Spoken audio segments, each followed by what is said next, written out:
1 Timóteo capítulo 5, versículo 8. Diz assim a palavra do Senhor: Ora, se alguém não tem cuidado dos seus, e especialmente dos da sua própria casa, tem negado a fé e é pior que o descrente. Eu li o texto de 1 Timóteo, capítulo 5, verso 8, leio novamente. Ora, se alguém não tem cuidado dos seus, e especialmente os da própria casa, tem negado a fé e é pior que o descrente. Feche os seus olhos e vamos orar mais uma vez, colocando a minha vida nas mãos do Senhor. Querido Pai eterno e Deus Todo-Poderoso, talvez de todas as vezes que o Senhor tenha convidado este servo para pregar, esta é a vez, Pai, que mais me sinto despreparado. Sou como uma criança, Pai, nas Tuas mãos.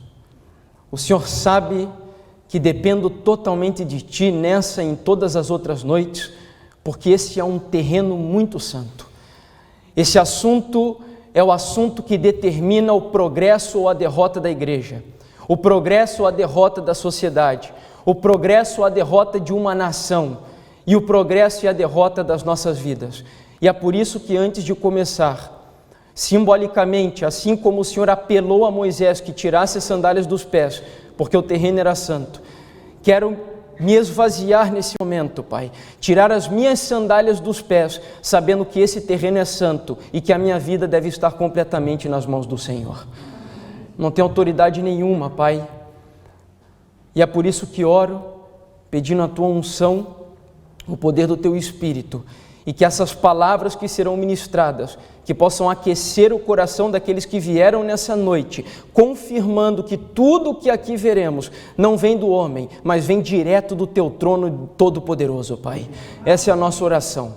Envia os Teus anjos, os mais poderosos do céu sobre essa igreja, no nome bendito e poderoso de Jesus. Amém, Pai eterno. O texto que nós acabamos de ler no livro de Timóteo é um texto bastante forte para nós iniciarmos este final de semana, mas ele se faz extremamente necessário em uma época na qual as famílias, como aqui já foi dito, estão sendo ameaçadas. As famílias estão correndo perigo na nossa época, como talvez nunca tenham corrido na história desse mundo. A família, nós sabemos, é uma instituição divina e, logicamente, foi criada por Deus. É uma das heranças que a humanidade tem desde o Jardim do Éden. Nós sabemos que de tudo que Adão perdeu no Jardim do Éden, Deus conservou duas coisas: a família e o sábado. E a linguagem que Deus usa para pregar o Evangelho, a própria linguagem, ela é uma linguagem que, se nós paramos para analisar, ela é uma linguagem familiar. Ou seja, Deus é o nosso Pai, Jesus é o Filho de Deus, nós somos chamados de filhos de Deus também. Jesus, se bem é certo que é também o nosso Deus bendito e poderoso, a Bíblia o considera como nosso irmão e nós nos tratamos como irmãos uns aos outros. A Bíblia também compara a relação matrimonial com a relação de Jesus Cristo e a sua igreja. Só por essa linguagem que Deus usa para a pregação do Evangelho, já seria o suficiente para entender o caráter santo dessa instituição divina. A família é algo muito sagrado, é algo santíssimo, solene, e não é à toa que Deus escolheu a família para ilustrar o lar celestial, a pregação do Evangelho, que é aquilo que Deus tem de mais sagrado para a nossa geração.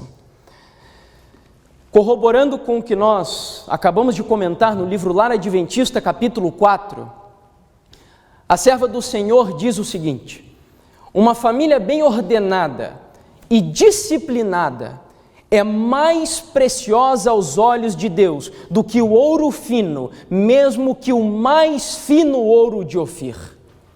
Olha que coisa bela. Eu não sei se você sabia, mas Ofir era uma cidade do Antigo Testamento. E ela era famosa pela grande quantidade de ouro que havia nessa cidade.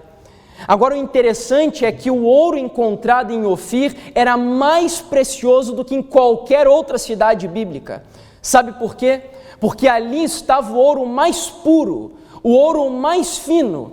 Então, quando Deus na sua palavra diz que uma família bem ordenada e bem disciplinada é mais fino do que o ouro mais puro de Ofir, tenho certeza de que o Senhor ele está querendo abrir os nossos olhos para o caráter santo, para o caráter imaculado, puro dessa entidade.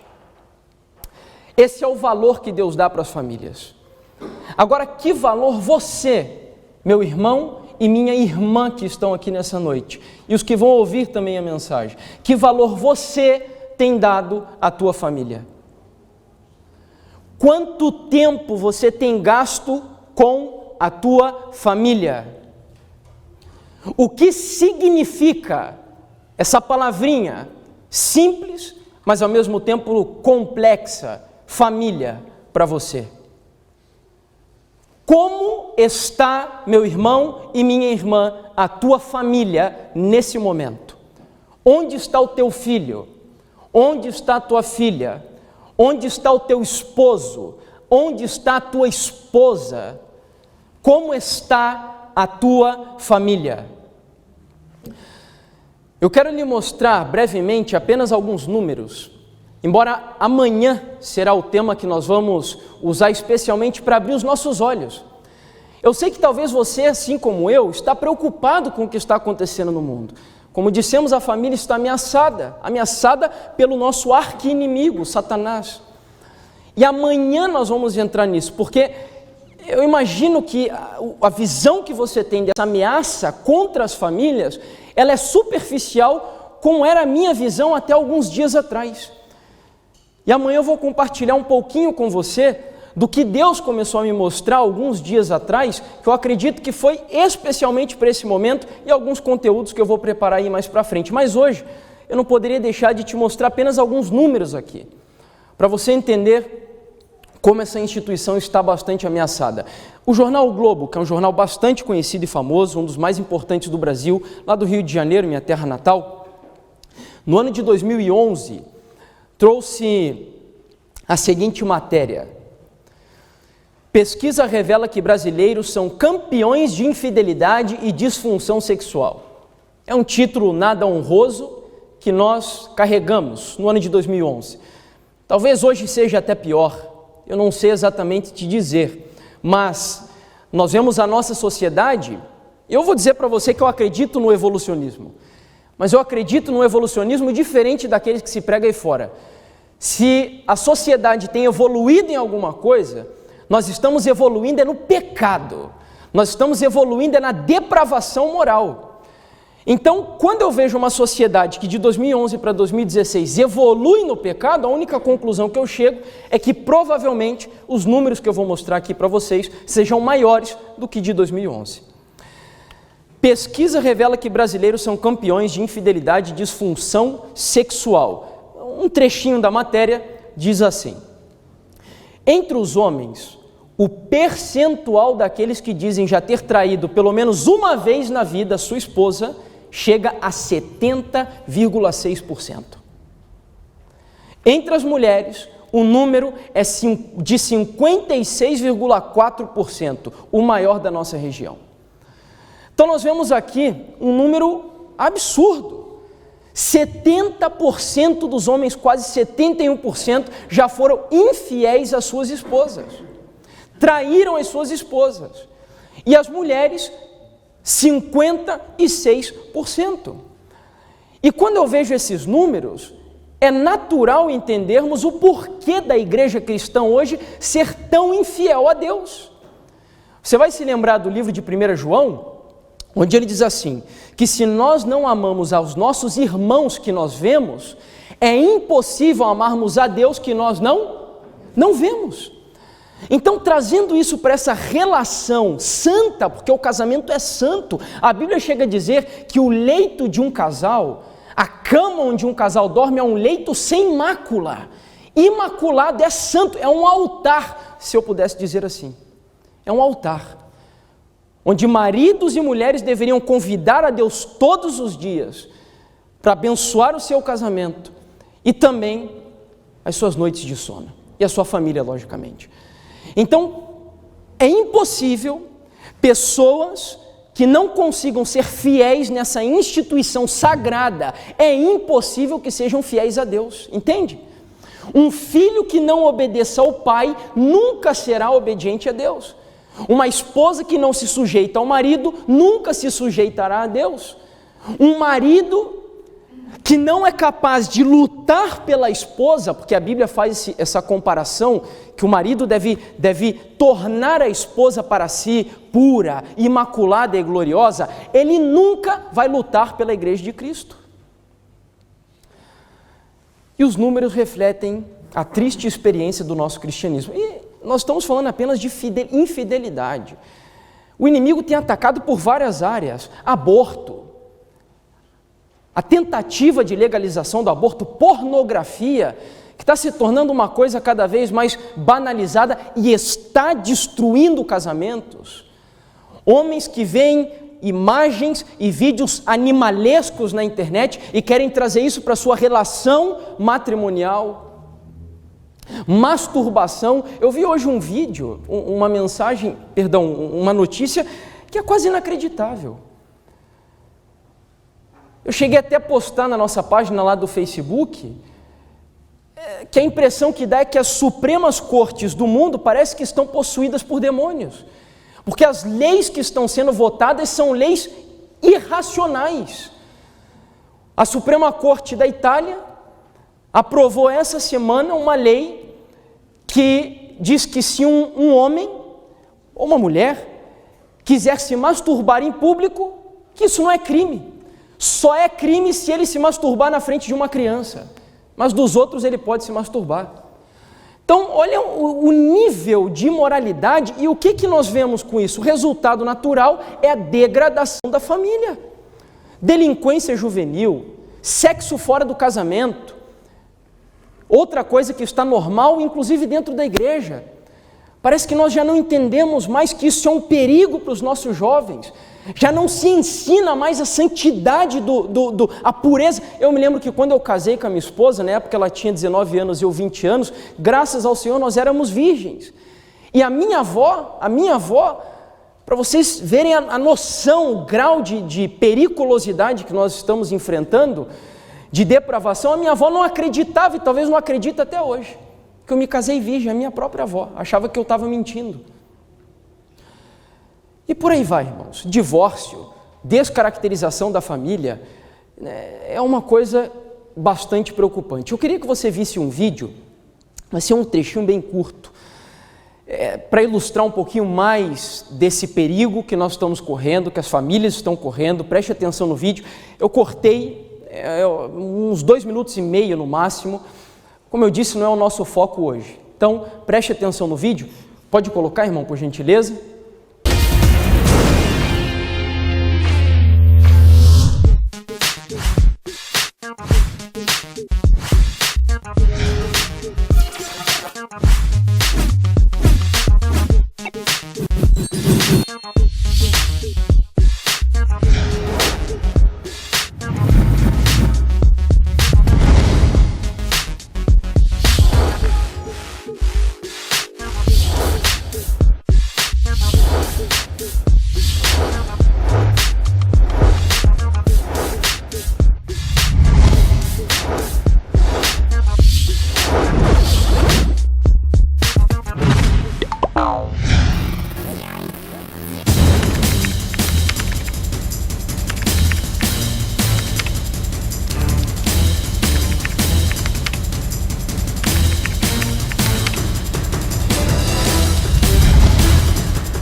O Augusto Cury tem uma informação que ele diz que as nossas crianças hoje, com 7 anos de idade, eles já têm mais informação do que o imperador romano tinha no auge do Império Romano. Por quê?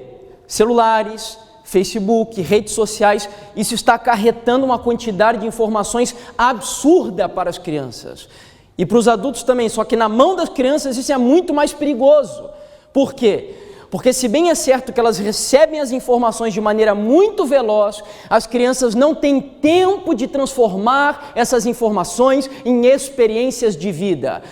Em outras palavras, o que eu estou querendo dizer para você, que as informações que elas recebem estão se tornando uma arma de destruição nas mãos delas. É isso que esse vídeo tentou passar aqui. E nós estamos perdendo toda uma geração. Nós vemos a nossa igreja hoje desesperada, tentando mudar muitas vezes os estilos de música, de adoração, de culto, para atrair os jovens, para atrair as crianças, porque eles não se satisfazem mais com a espécie de cristianismo tradicional e conservador. Por que isso? Por causa do que nós estamos vendo. Famílias sendo destruídas.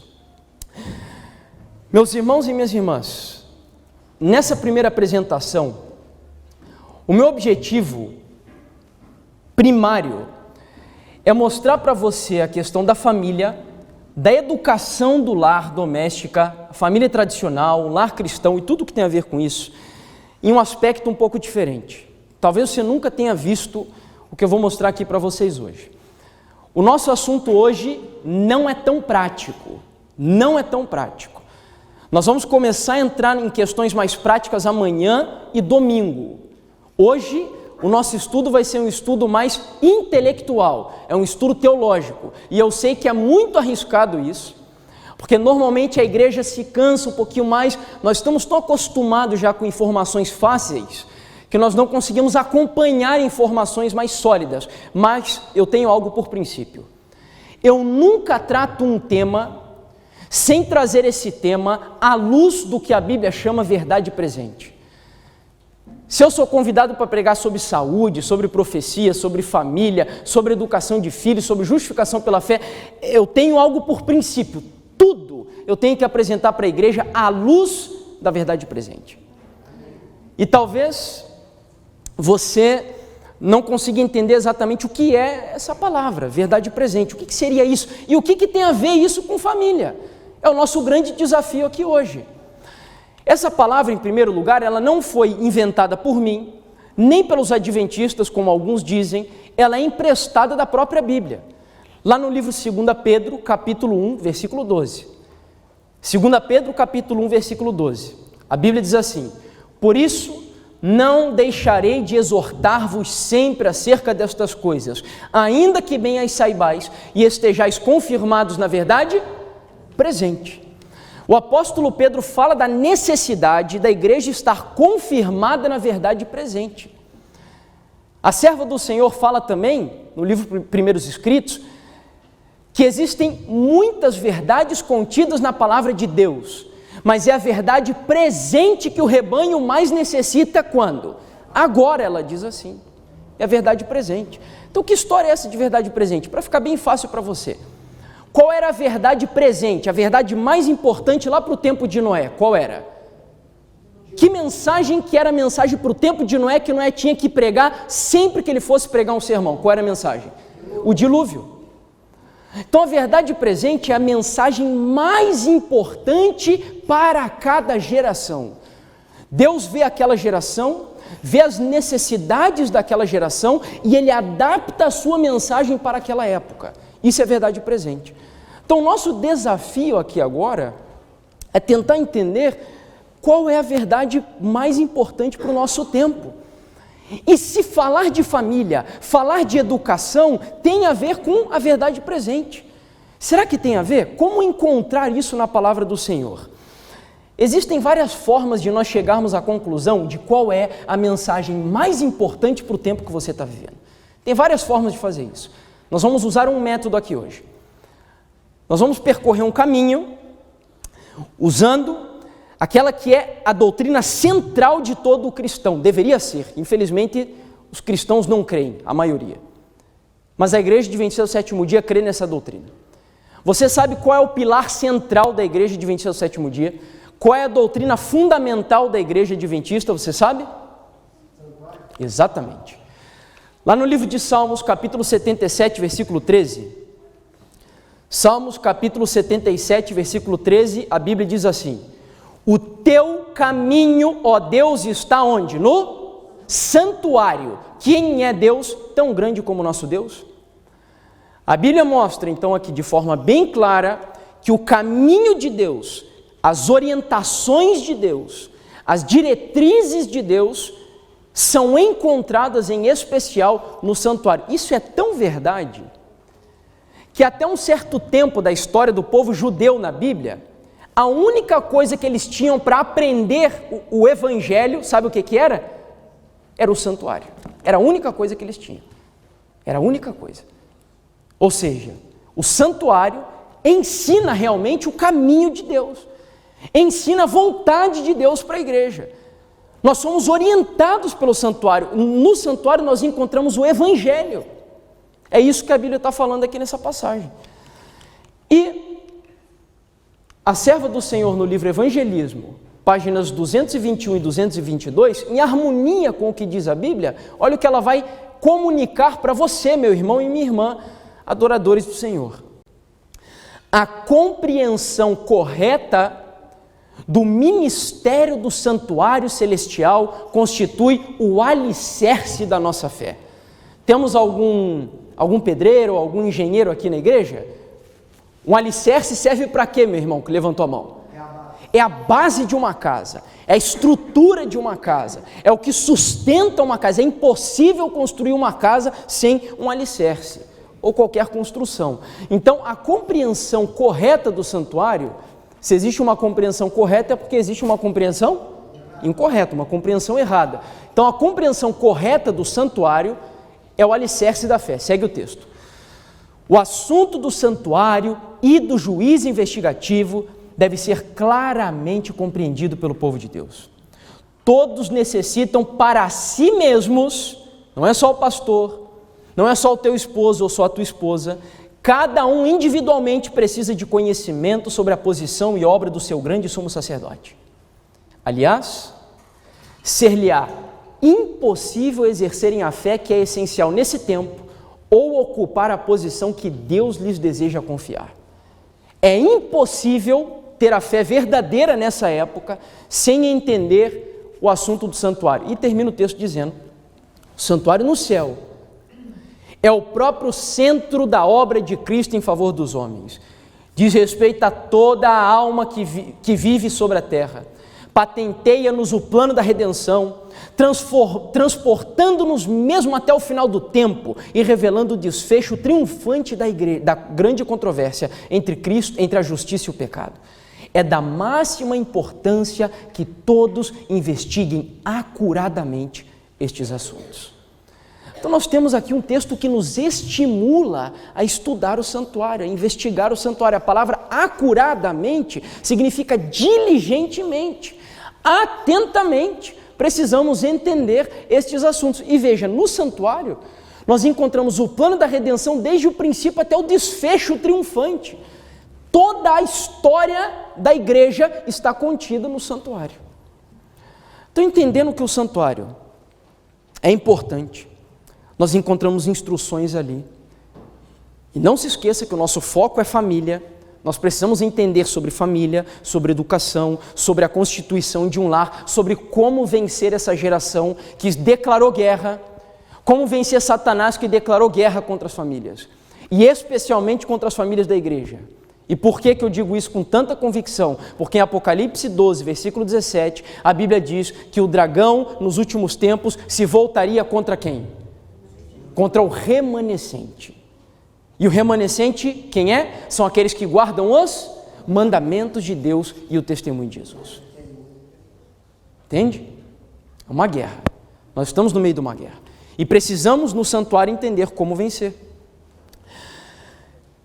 Vamos passar para um próximo ponto. Entendendo a importância desse assunto, e eu passo isso aqui que é para você estudar, para te incentivar a estudar esse tema. O livro de Apocalipse ele é dividido em duas partes. Duas partes. A primeira parte é a parte histórica. E a segunda parte é a parte profética, escatológica, é para o futuro. Então, duas partes. Imagine que esse púlpito está dividindo o Apocalipse em dois. Aqui nós temos a parte histórica, coisas que aconteceram, e desse lado aqui nós temos a parte profética, coisas que vão acontecer. Agora, o livro de Apocalipse tem um capítulo central, que é o capítulo que faz exatamente essa divisão entre a parte histórica e a parte profética, que é esse púlpito aqui que nós estamos usando para simbolizar. Sabe que capítulo que é esse? Não? É o capítulo 11. E sabe qual é o evento no capítulo 11? Sabe qual é o evento no capítulo 11 que é o marco da história e da profecia? Versículo 19. Olha só, queridos.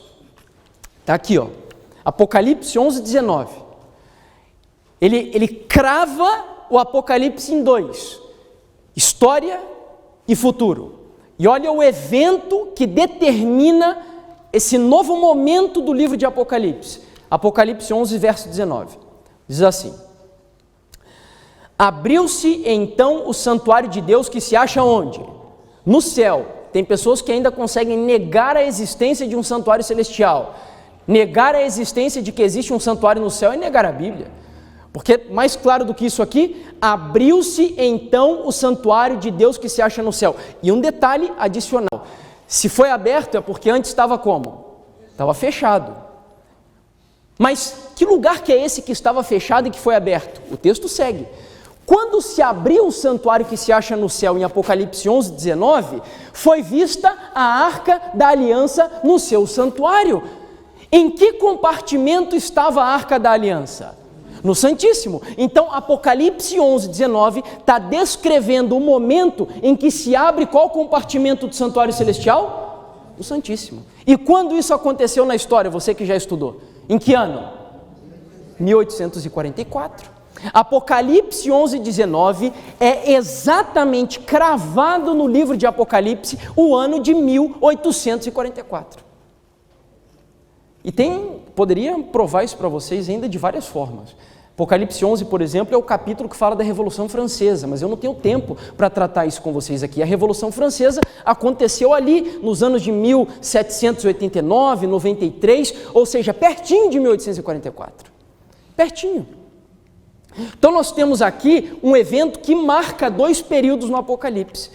Antes, se nós podemos dizer assim, o período anterior ao Santíssimo e o período posterior ao Santíssimo.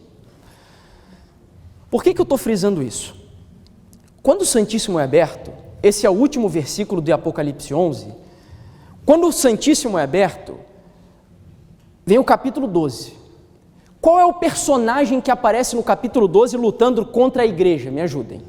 É o dragão. Então no capítulo 12 aparece o dragão. Vamos para o próximo capítulo, capítulo 13. Ou seja, depois da abertura do Santíssimo, o dragão se volta agora contra a igreja, mas não é só o dragão. No capítulo 13 também fala do surgimento de um outro inimigo. Qual é o inimigo? A besta. A besta. Isso na primeira parte do capítulo 13. Mas na segunda parte do capítulo 13 tem o terceiro inimigo. Qual é o terceiro inimigo? A imagem da besta. Ou falso profeta, se preferirem assim também, que é o mesmo personagem.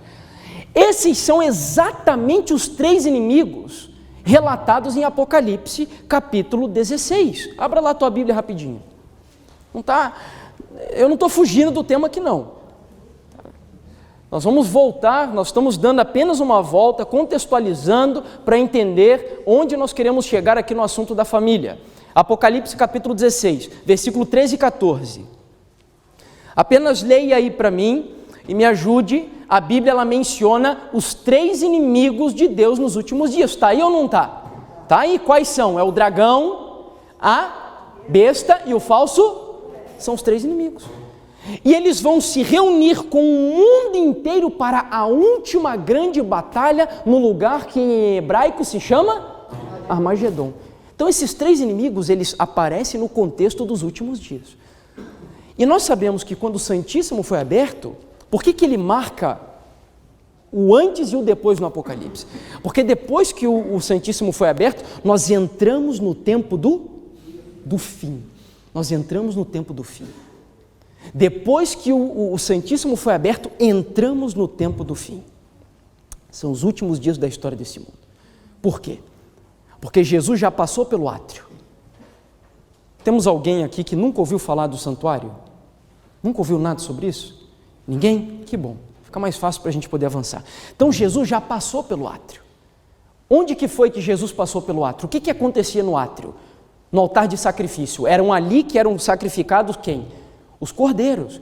E o cordeiro representa a Jesus. Então Jesus já passou pelo átrio, quando ele veio aqui na terra e morreu. Aí ele vai para o céu e no mesmo ano 31, tem um estudo lindo sobre isso daí, para mostrar que quando o Espírito Santo caiu sobre os discípulos aqui na terra, era o exato momento que Jesus lá no céu estava entrando no lugar santo para começar o seu ministério no santuário celestial. Era o momento exato. O fato do Espírito Santo cair aqui na terra era a resposta de que Cristo foi aceito lá no céu como nosso sumo sacerdote. E ele ia começar a ministrar pela igreja no santo. E ficou no santo. Até que ano? 1844. Aí lá dentro do Santíssimo agora não tem mais compartimento. É por isso que é o tempo do fim. É por isso que é o tempo do fim. Começou a última obra. A última obra que nós conhecemos como juízo investigativo.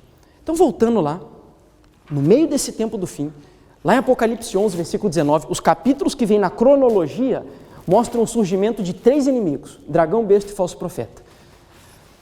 Tá, agora tudo bem, 3 inimigos. E como enfrentar os 3 inimigos? Como vencer os 3 inimigos? Qual é o capítulo que vem na sequência do último inimigo? É o capítulo 14. E lá no capítulo 14 nós temos quantas mensagens? Quantas mensagens? 3 mensagens, olha que interessante, 3 inimigos, 3 mensagens. Deus levanta agora 3 anjos, porque os 3 inimigos, lá em Apocalipse 16, diz que são 3 espíritos imundos, que são demônios. Então são 3 demônios contra 3 anjos, travando a última grande batalha no tempo que você está vivendo. Tá, irmão Jefferson, mas e onde que entra a família nisso tudo? Calma lá. 3 anjos. Vamos ler aqui uma visão que vai ajudar você a entender melhor isso que eu acabei de dizer para vocês. Prestem muita atenção nessa visão. Preciso muito da atenção de vocês agora.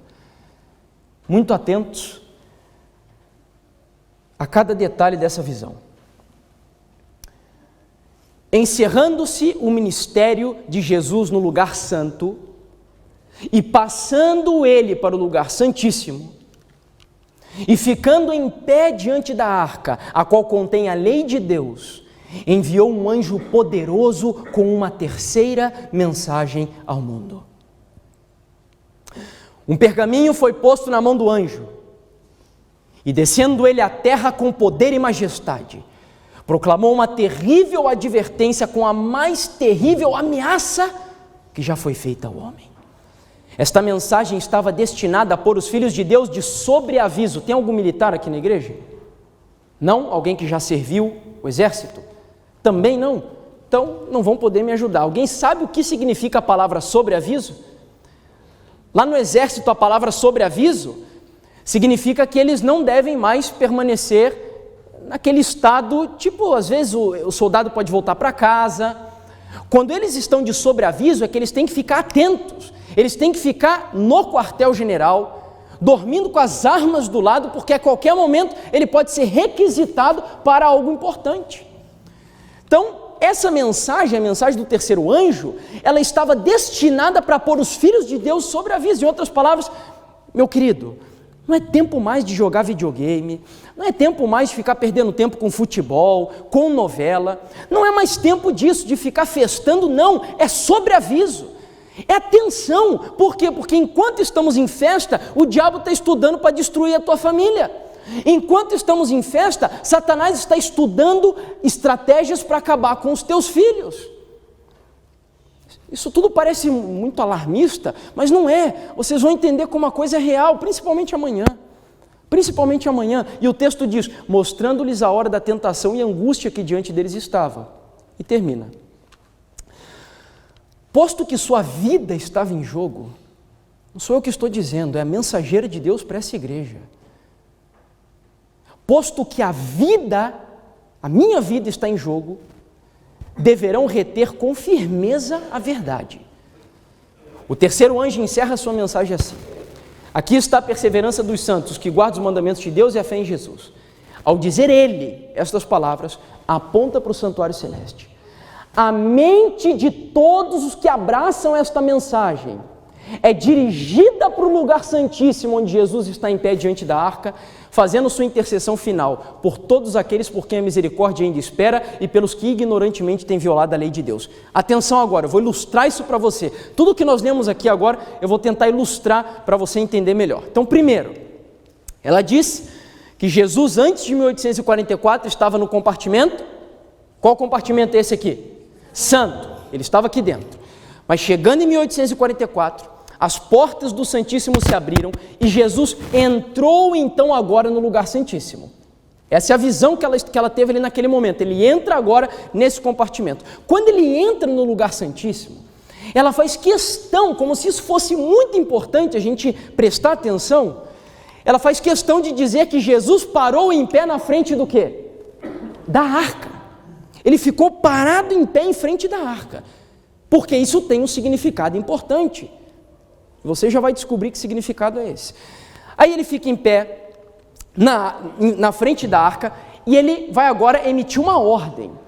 Lá dentro do Santíssimo ele chega para o terceiro anjo e ele diz assim, toma esse pergaminho, toma esse rolo, essa mensagem é muito importante. Você precisa agora voar para o planeta Terra e entregar essa mensagem para o meu povo. O meu povo precisa ouvir essa mensagem. O terceiro anjo pega agora aquela mensagem e ele voa velozmente para o planeta Terra. Lá de dentro do lugar santíssimo. É uma mensagem que sai lá de dentro do Santíssimo.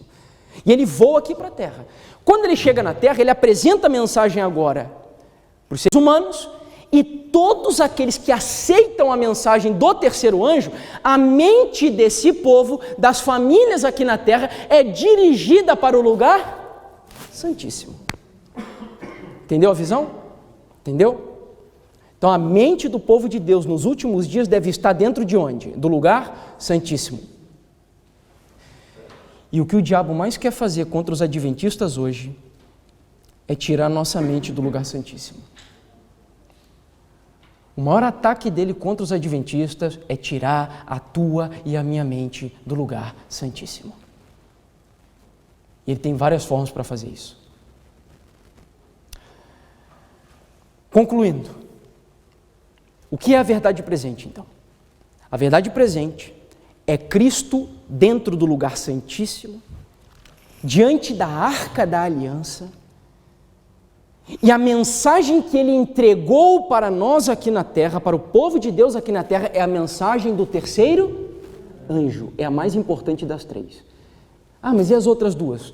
A serva do Senhor diz que a mensagem do terceiro anjo, ela engloba a mensagem do segundo e do primeiro. Então, é um conteúdo completo, a mensagem do terceiro anjo. Mas a pergunta segue, o que isso tudo tem a ver com família? Parece até que foi usada uma isca para trazer vocês aqui para ouvir sobre profecia, né? Parece, o irmão falou que ia falar sobre família e bem no fim falou sobre profecia. Nós somos enganados. Não, não foram enganados. É que você precisa entender isso. Sabe por quê? Porque quando nós entendemos a verdade presente, nós passamos a valorizar o que Deus reservou para essa geração que eu e você vivemos. Lá dentro do lugar santíssimo está o móvel mais importante de todo o santuário, que é a Arca da Aliança. Ou seja, a Arca da Aliança é também parte da verdade presente. Mas o que está lá dentro da Arca da Aliança? O que tem dentro da Arca da Aliança? Me ajudem. Os 10 mandamentos. Só os 10 mandamentos? Ah, tá. O maná e o que mais? A vara de Arão. Está lá em Hebreus, capítulo 9, verso 3 até o 4. Então nós temos 3 coisas que estão ali dentro da Arca. E muita atenção, o nome da arca é Arca da Aliança. É um pacto que Deus quer fazer conosco. Por isso, aliança. Em espanhol, eles chamam até Arca del Pacto, que é um pacto, um compromisso que Deus quer assumir com a igreja. E nesse compromisso está a lei, está o maná e está o cajado de Arão. Mas o que significa isso? O maná. O maná foi dado milagrosamente por Deus para o povo do Senhor quando eles foram tirados da terra do Egito, acostumados com uma dieta bastante prejudicial à saúde. Lembra que eles sempre reclamavam? Ah, que saudade daquelas panelas de carne e cebola e alho e não sei o que e tal. Eles sempre estavam desejando aquela alimentação que eles tinham na terra do Egito. Aí Deus chama eles agora para o deserto. E o deserto era só um caminho preparatório para eles chegarem aonde? Na terra de Canaã. Nesse caminho preparatório, Deus deu para o povo se alimentar o quê? Maná. Ou seja, o maná é uma dieta especial que Deus deu para o seu povo, preparando-os para viver na Canaã, que era a terra prometida para eles naquele tempo. Vamos trazer isso para a gente? Você já sabe, né? Acho que nem precisa eu ficar tentando explicar muito para vocês. Deus nos chamou em 1844 para esse deserto que nós estamos até hoje. Estamos caminhando rumo à Canaã celestial. E Deus também deu um maná para esse povo. Esse maná se chama mensagem de saúde, que foi dada em que ano, você sabe? 1863. Foi a primeira visão bastante grande que Ellen White teve sobre esse tema. E ela deu toda uma diretriz, uma reforma dietética que nós deveríamos seguir, orientando-nos como preparar o nosso físico e naturalmente o nosso intelectual para podermos viver com alegria no céu e entendermos também as coisas do céu. Você vai concordar comigo que quando eu me alimento mal, a minha mente ela fica confusa, concorda ou não concorda? Lógico. Para vocês terem ideia, a mãe da minha sogra, eu não sei se nunca, mas pelo menos na época que eu conheci ela não bebia. Ela bebeu alguma vez, dona Sueli? Não, ela nunca bebeu. Só que ela foi diagnosticada com cirrose há um tempo atrás. Por quê? Porque a má combinação alimentar e muitos alimentos que nós comemos provoca o que no nosso organismo? Fermentação. Isso prejudica o cérebro. Lógico, a fermentação prejudica o cérebro. E por que Satanás ele quer fazer isso? Porque ele sabe que o povo que recebe a mensagem do terceiro anjo, o que desse povo entra lá no lugar santíssimo? A nossa mente. Então ele quer fazer de tudo para impedir a nossa mente de entrar no lugar santíssimo. Então eu vou dar para esse povo tudo que é porcaria que eles puderem ingerir, pela boca, pelos olhos e pelos ouvidos. 1863, maná. A lei de Deus. A lei de Deus. A lei do Senhor, ela também foi dada para o povo que caminhava do Egito para Canaã. Só que o interessante é que antes de Deus dar a lei, Deus libertou aquele povo do Egito de maneira miraculosa. Lembra? Olha quantos milagres Deus fez. As pragas, o mar abrindo e uma série de coisas, o próprio maná caindo. Deus mostrou para o povo, olha, eu quero libertar, eu vou libertar vocês, eu libertei vocês, e tudo isso eu fiz de graça, eu fiz de graça, tudo de graça. Só que agora, quando vocês aceitam a minha salvação de graça, eu quero que vocês façam um pacto comigo. Assim como eu salvei vocês de graça, eu quero que vocês obedeçam os meus mandamentos. E é aí que vem Êxodo capítulo 20. Então, o capítulo 20 do livro de Êxodo nada mais é do que a conclusão do que nós chamamos de mensagem de justificação pela fé. É Deus libertando o povo da escravidão de graça para obedecerem à sua lei. Entenderam? O que é isso? Justificação pela fé. Eu sou perdoado pela fé para obedecer, pelo poder de Cristo, a sua santa lei. É justificação pela fé. E quando foi dada a mensagem de justificação pela fé para essa igreja? 1888. Só que faltou um instrumento aqui. Faltou o quê? A vara de Arão. A vara de Arão está no meio. 1863, mensagem de saúde. 1888, justificação pela fé. E 1872, Deus comunicou para a sua igreja a mensagem que tem a ver com o nosso final de semana, que se chama a ciência da verdadeira educação.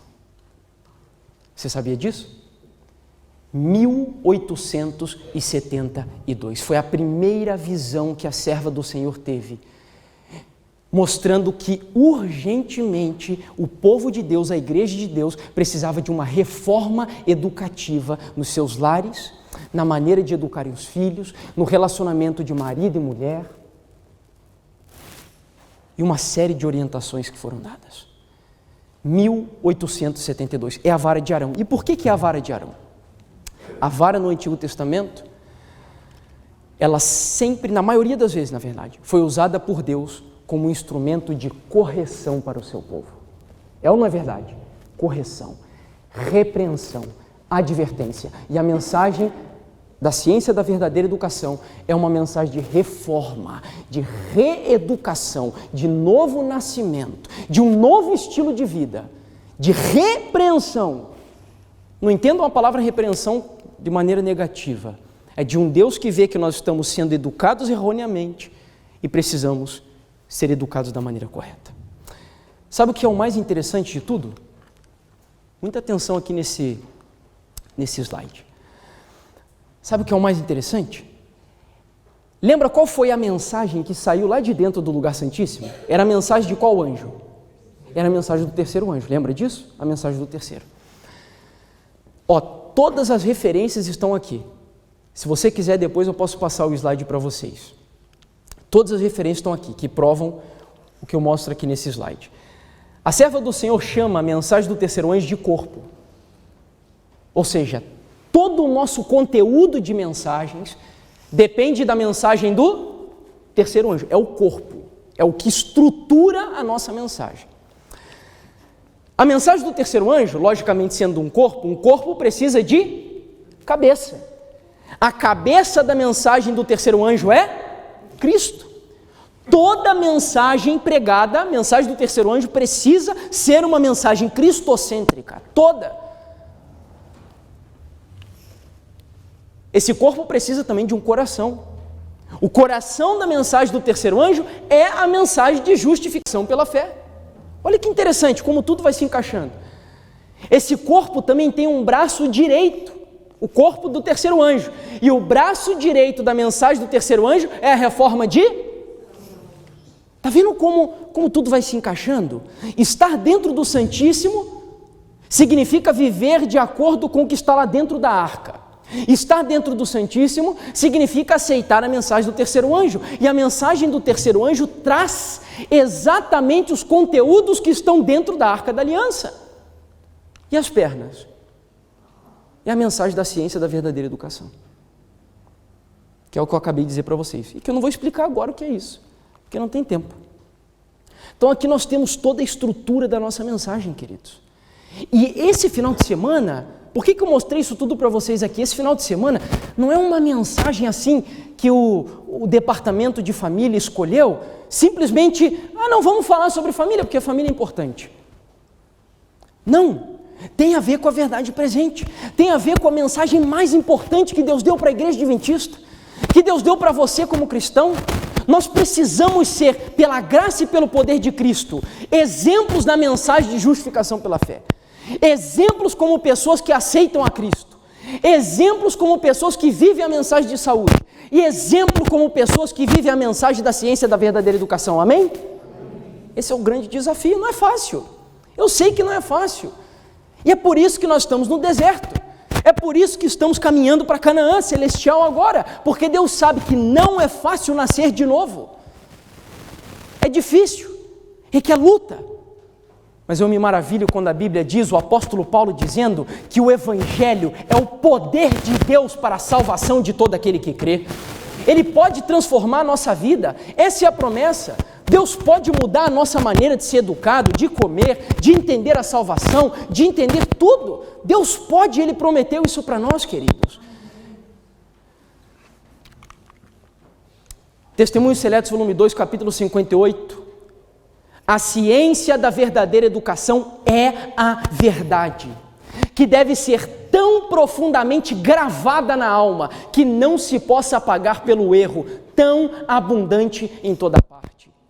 A mensagem do terceiro anjo é verdade. Por que eu destaquei esses dois trechos aqui? Porque ele está fazendo uma comparação. Primeiro ela disse, a ciência da verdadeira educação é verdade. Depois ela diz, a mensagem do terceiro anjo é verdade. O objetivo é despertar o nosso entendimento de que a mensagem da ciência da verdadeira educação e do terceiro anjo, elas estão juntas, em harmonia. Elas se confundem. Agora, só esse assunto da ciência da verdadeira educação é importante. Só esse assunto é importante? Não. É importante falar sobre saúde? Lógico. É importante falar sobre profecia? Lógico. É importante pregar a Cristo? Lógico. E o inimigo, ele quer criar gente fanático dentro da igreja. Ele quer pegar esse corpo e mutilar o corpo. É cabeça rolando para um lado, é braço para o outro, é perna para o outro lado. E não é assim que funciona. A mensagem, ela é integral. Ela deve ser completa, para que a igreja seja aperfeiçoada para ir morar no céu. E eu termino mostrando um último texto para você, que vai lançar a base do nosso estudo de amanhã. Se esforce para vir amanhã. Se esforce. O tema de amanhã vai ser muito importante, irmãos. De verdade. Sabe, no último fim de semana que eu fiz numa igreja, eu disse para os irmãos assim, e repito aqui, quando eu peço para que venham, não é porque eu gosto de igreja cheia. E lógico, para um pregador é sempre bastante motivador quando a igreja está cheia. É muito motivador. Só que de verdade, para mim não faz diferença. Estou acostumado a pregar para 3, 4, 5 pessoas e a minha motivação para pregar não muda. Porque quando Deus me chama para pregar, eu sei que aquelas pessoas que Ele colocou na minha frente pode ser a oportunidade que Deus está dando para elas de se salvar. E ai de mim, se a minha motivação de pregar para elas não seja a mesma do que para pregar para um auditório grande. Então, eu peço para que você venha, por quê? Porque Deus tem uma mensagem importante para você. É só por isso. E não é porque eu estou trazendo essa mensagem, é porque a mensagem é importante. Você lembra do título desse tema? Uma mensagem do céu para as famílias. Por que é do céu? Porque saiu de lá de dentro do lugar santíssimo. Essa mensagem aí, da família e outras que nós comentamos ali naquele corpo, é uma mensagem que saiu da mão do anjo, lá de dentro do lugar santíssimo, e ele entregou para o seu povo. Quero mostrar, olha só, esse final de semana não vai ser suficiente para eu poder explicar tudo para vocês. É muito conteúdo. Irmãos, Deus, Ele ama tanto esse povo, essa igreja, Deus te ama tanto, que olha quantos livros saíram de dentro do lugar santíssimo falando sobre educação. Olha quanto conteúdo nós temos que saiu de Deus por meio da sua mensageira para chegar até você. 8 livros que eu me lembrei para mostrar para você, 8 livros preparados pela nossa igreja que estão à tua disposição de graça até, na internet, nos celulares. 8 livros. Educação, o Lar Adventista, Vida no Campo, A Ciência do Bom Viver, Conselhos sobre Educação, Fundamentos do Lar Cristão, Orientação à Criança, Conselhos a Professores, Pais e Estudantes. Quando que você vai começar a dar importância para essa literatura? Para essa mensagem que saiu de lá de dentro do Santíssimo? É isso, o objetivo desse tema foi te despertar para começar a comer esse conteúdo. Porque a igreja só é santificada e a vida transformada de uma maneira. Só tem uma forma. Sabe qual que é? Não é a música, Não são os cultos aqui pregados, não são. Só existe uma forma da igreja ser santificada e ter a vida transformada. Santifica-os na verdade. A tua palavra é a verdade. Amém? É assim que a igreja é santificada. Então aqui nós temos conteúdo da palavra, a palavra de Deus dada para a igreja, para santificar a igreja, para transformar a nossa vida e nos ensinar o que é essa mensagem. Fica uma sugestão para você, começa por esse livro aqui, ó. Esse livro é o clássico de educação. A Serva do Senhor tem alguns livros clássicos. O Grande Conflito, por exemplo, é o clássico de profecia. A Ciência do Bom Viver é o clássico de saúde. E o livro Educação é o clássico da ciência da verdadeira educação. Então, começa por esse daqui, 300 páginas. 300 páginas. Tem uma pesquisa que diz que se nós lêssemos 10 minutos por dia, 10 minutos por dia, se eu não me engano, eu não sei se são em 20 dias ou um mês, nós poderíamos ter lido um livro de 20 páginas, de 200 páginas. Então não temos desculpa. Quem não pode separar 10 minutos por dia para ler um pouquinho? E é assim que nós vamos ser santificados. Então, está aqui, sugestão, conteúdo para a igreja, para entender essa mensagem. E o último texto que nós vamos compartilhar aqui, como eu disse, para preparar o nosso tema de amanhã, Mente, Caráter, Personalidade, volume 1, página 53.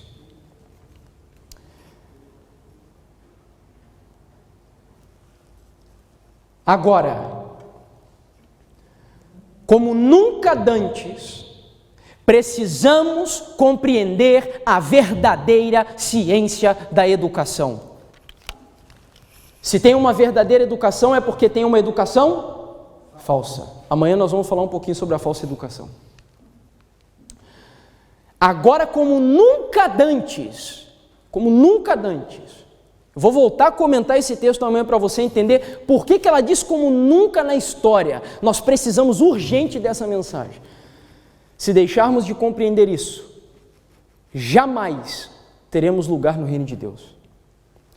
E a vida eterna é esta, que te conheçam a ti como o único Deus verdadeiro e a Jesus Cristo a quem enviaste.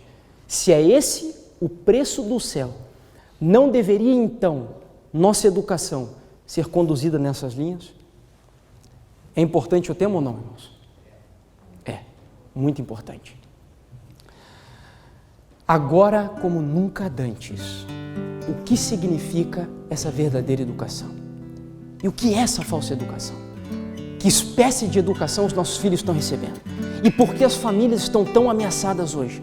Por que tanto divórcio? Por que tanta traição? Por que tantos filhos delinquentes, desobedientes aos pais? Por que não tem prazer de estar na igreja? Venha amanhã e ore para que as nossas famílias, pela graça de Jesus, possam naquele grande dia estarmos todos juntos no reino celestial.